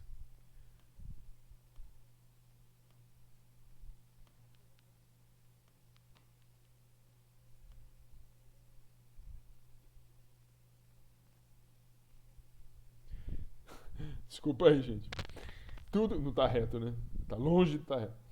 Tudo que tiver abaixo da... Veja que eu estou analisando aqui, ó, em 40 graus. Está aqui, ó, o ponto está aqui. Tudo que tiver abaixo desse ponto, a 40 graus, vai estar solúvel. Eu estou falando o seguinte, a 100 gramas de água, em 100 gramas de água, eu consigo solubilizar, por exemplo, a 100 gramas de água, 25 gramas de nitrato de potássio, eu consigo 25 mais 12,5, 37,5 gramas de água, de nitrato de potássio, 50 gramas de nitrato de potássio. A hora que eu cheguei aqui, eu consigo solubilizar no máximo, se eu chegar aqui no ponto, ou seja, o que eu estou falando, estou caminhando aqui nessa reta. Se eu tivesse 25 a 40 graus, eu solubilizaria todo o nitrato de potássio. Olha só, a 40 graus, hein? Veja, 40. Eu não estou avaliando aqui, ó. Veja que aqui, se fosse outra temperatura, o máximo solúvel seria outra. Estou avaliando a 40 graus. Significa que eu estou olhando esse ponto aqui, ó. Esse ponto. Esse ponto, deixa eu até mudar um pouco aqui a cor para poder ser bem enfático aqui. Eu estou avaliando essa cor aqui, ó. Ou melhor, esse ponto aqui agora. Esse ponto em verde, ou seja, a 40...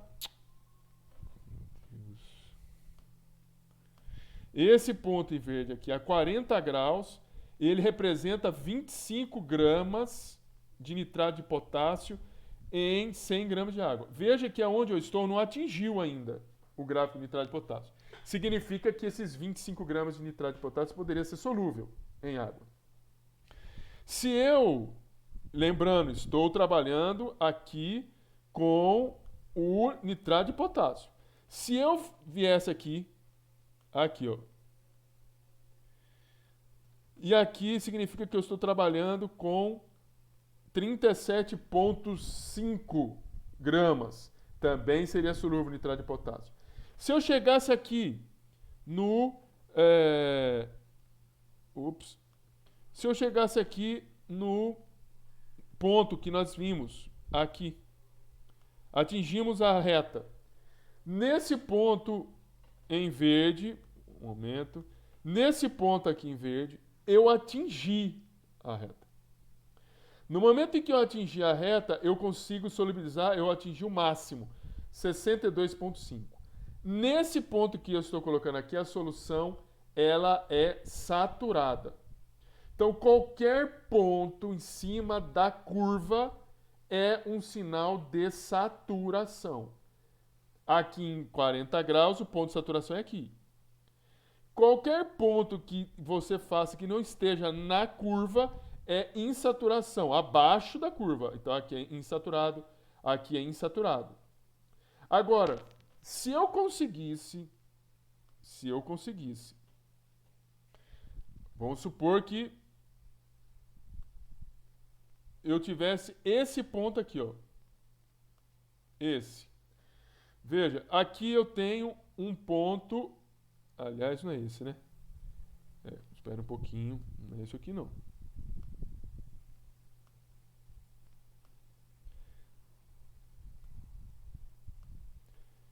Esse ponto aqui mesmo. Esse, a 40 graus. Eu estou subindo, está tudo a 40. Esse ponto aqui, ele representaria 75 mais 12,5. 87, aqui eu estaria em 87. Vou colocar aqui, 0,5. E aqui seria 37,5. Não, aqui não, aqui. 37,5.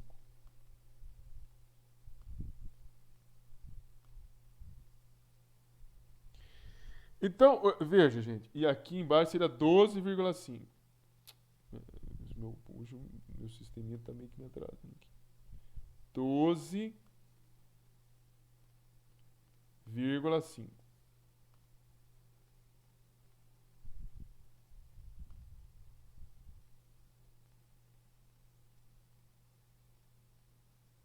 Bem, aqui, né, vamos voltar aqui no ponto que eu estou explicando para vocês. Aqui nesse ponto, aqui a gente viu que está saturado. Aqui nesse ponto, nós podemos ter duas situações.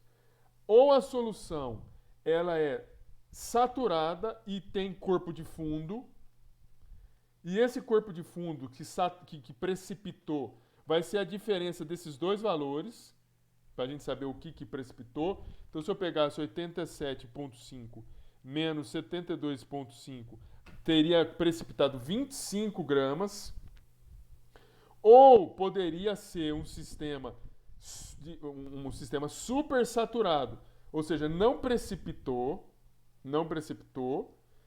Mas, professor, mas como você sabe que é supersaturado? Eu preciso informar. Ou seja, a gente poderia ter 87,5 gramas, nós aumentamos a temperatura. Veja, se eu aumentar a temperatura, significa que eu estou deslocando essa linha para cá. Ó. Eu poderia vir a 80 graus e vir caindo lentamente até 40 graus. E aí eu não ter precipitado. Então eu preciso dar informações, né? Que se o corpo se a mistura foi aquecida, né? Foi adicionado 87,5 graus, foi aquecida até 80, não foi observado precipitado no final, até a temperatura chegar a 40 graus. Então aí eu poderia falar, aqui nesse ponto, a 40 graus, a solução é supersaturada. Se falar que tem precipitado, a solução é saturada porque já passou da saturação. A saturação é aqui. Saturada e precipitou um sólido. Como a gente determina? Faz essa diferença aqui. 87,5 por 62,65. Bem, aqui então, eu teria uma solução saturada aqui. Aqui seria uma solução saturada. Ops.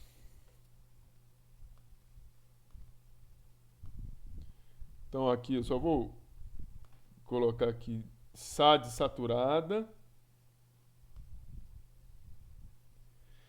Aqui eu teria uma solução insaturada. I de insaturada em N. Aqui também uma solução insaturada. E acima da curva depende. Ela pode ser saturada, ou ela pode ser supersaturada. Ou ela pode ser... Oh, meu Deus.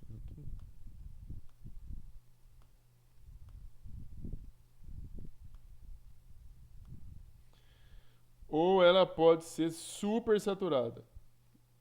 Vou colocar SU de ser supersaturada. Ah, qual que vai ser? Se vai ser saturada ou se vai ser insaturada. Isso daí, se ela vai ser saturada ou se ela vai ser supersaturada.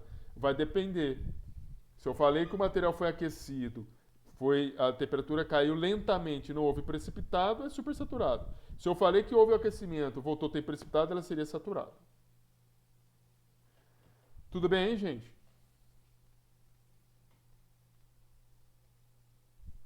Tudo bem? Compreenderam aí? Muito bem. Falei para vocês que essa solubilidade depende de solvente, claro, porque lembra que eu falei para vocês, semelhante dissolve semelhante. Se você vai pegar benzeno e tentar solubilizar em água, vai solubilizar pouco. Se você tentar pegar benzeno e solubilizar em tetracloreto de carbono, você vai solubilizar mais benzeno. Então, a depender do solvente que você usa, você vai ter uma determinada solubilidade do material. Então, isso é importante. O solvente tem uma importância grande. E a depender do solvente que você utilize, da solubilidade do soluto no solvente, você pode acabar usando o solvente para separar determinados solutos. Porque vão ter solutos que vão ser mais solúveis de um determinado solvente do que outros. A questão da presença de íons comuns estranhos. Vamos primeiro falar de íons comuns. Imagina o seguinte: você tem aqui um sólido que precipita. É um composto iônico, cianeto de prata. A solubilidade dele é baixa. Isso aqui mostra um equilíbrio, a gente vai ver mais para frente. Um equilíbrio entre o sólido que se solubiliza em água, gerando Ag mais CN-. Isso aqui é uma constante de equilíbrio. Quanto maior esse número, mais está deslocado para a direita. Significa mais solúvel é esse sólido. O que acontece? A constante é muito pequena, veja 10 e menos 3. Menos 13. Significa que a solubilidade desse sólido é pequena. Então, se você tiver o sólido, o sal, cianeto de prata, já tem uma solubilidade pequena. Né? Isso aqui é a solubilidade dele. 1,2 e 10 a menos 13. Se a constante de solubilidade, né? Se eu adicionar um outro sal, cujo o cátion, por exemplo, desse outro sal for Ag+, eu estou falando de um cátion comum ao sal cianeto de prata, se eu colocar mais Ag+, eu vou deslocar esse equilíbrio aqui, para o lado dos reagentes. Significa que eu vou favorecer formar mais AgCN sólido. Eu desloco o equilíbrio, eu vou diminuir mais ainda a solubilidade dele. Se eu colocar, ao invés de Ag+, colocar CN-, também vou deslocar o equilíbrio. Vou favorecer diminuir a solubilidade do material, porque este equilíbrio, pela própria quantidade e valor dele, está deslocado mais para evitar a solubilização do sal do que solubilizar. Acontece o seguinte: existem algumas outras reações que podem acontecer, isso aí não é com todos, mas pode acontecer com os sais iônicos. Com os sais inorgânicos. E também com os orgânicos. Mas os sais inorgânicos têm uma interessante relação de formação de complexos. Por exemplo, o cianeto, veja que é a mesma reação aqui, ó, tá vendo? Veja que se eu tivesse colocado uma quantidade tão grande de cianeto, eu posso favorecer um outro equilíbrio. Se ao invés de adicionar mais prata do que cianeto, em vez de adicionar mais prata, eu adicionar cianeto, esse cianeto vai favorecer esse equilíbrio, ou seja, o cianeto interagir com a prata e formar esse complexo. Esse íon complexo é solúvel em água. É solúvel em água. Percebe? Mas não se trata do sal que foi solubilizado em Ag+ e Cn-. É uma solubilização de uma outra espécie, de um complexo de cianeto de prata. Então, sabe, essas coisas podem ocorrer, né, quando você tem presença de íons comuns. Você pode ter uma diminuição da solubilidade e, posteriormente à diminuição da solubilidade, você vai ter um aumento pelo favorecimento da formação de um complexo. Não significa, então, que você vai ter... Veja, imagina só, você está adicionando cianeto, aí você vê que diminui... Ué, mas parece que me falaram lá que quando adiciona o cianeto ia aumentar a solubilidade, aí você vê que começa a precipitar sal. Daqui a pouco você vê que o sal some. Você assim, pô, bicho, fiz mágica. O sal que estava no fundo sumiu. Não sumiu, não dissolveu não. Na verdade, você formou um complexo. Você não tem lá Ag+, Cn-. Você tem AgCN2-.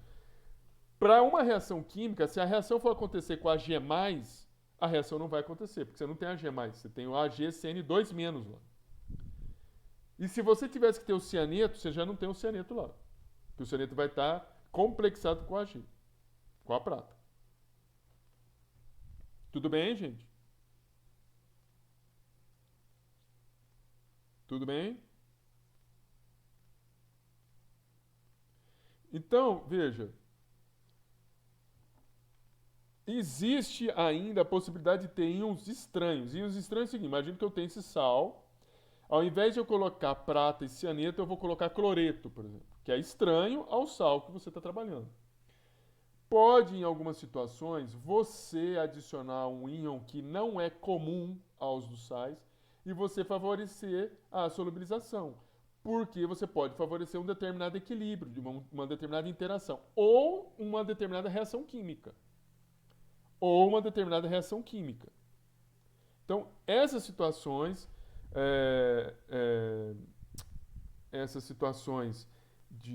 da presença de íons comuns ou da presença de íons estranhos, íons comuns pode diminuir a solubilidade porque está deslocando equilíbrio e tendendo a formar, aqui eu estou deslocando equilíbrio, veja que aqui os íons estão solubilizados e eu desloco o equilíbrio para formar um sal, então diminui a solubilidade. Mas se eu adicionar um íon comum em excesso, eu posso acabar favorecendo para alguns compostos a formação de complexos. E o sal, o precipitado que eu formei, vai sumir. Ou eu posso favorecer a adição de um íon estranho, aqui eu estou dando exemplo, o cloreto de prata e com sulfato de bário, eles são mais solúveis em água quando tem nitrato de potássio. Por quê? É estranho, veja, o nitrato é estranho ao cloreto de prata ou sulfato de bário, mas o nitrato interage bem com a prata. E isso pode favorecer, então, aumentar a solubilidade do AgCl. Então, são coisas que eu precisava falar para vocês. Eu vou fazer um intervalo agora, tá? Vocês têm alguma dúvida? Porque senão eu vou fazer um intervalo e aí a gente vai começar a trabalhar um pouquinho com a matemática. Beleza? Tudo bem aí, moçada? Beleza, então. Fazer um intervalo aqui, que uns 15, 20 minutos a gente volta, falou? Encerrando a primeira parte.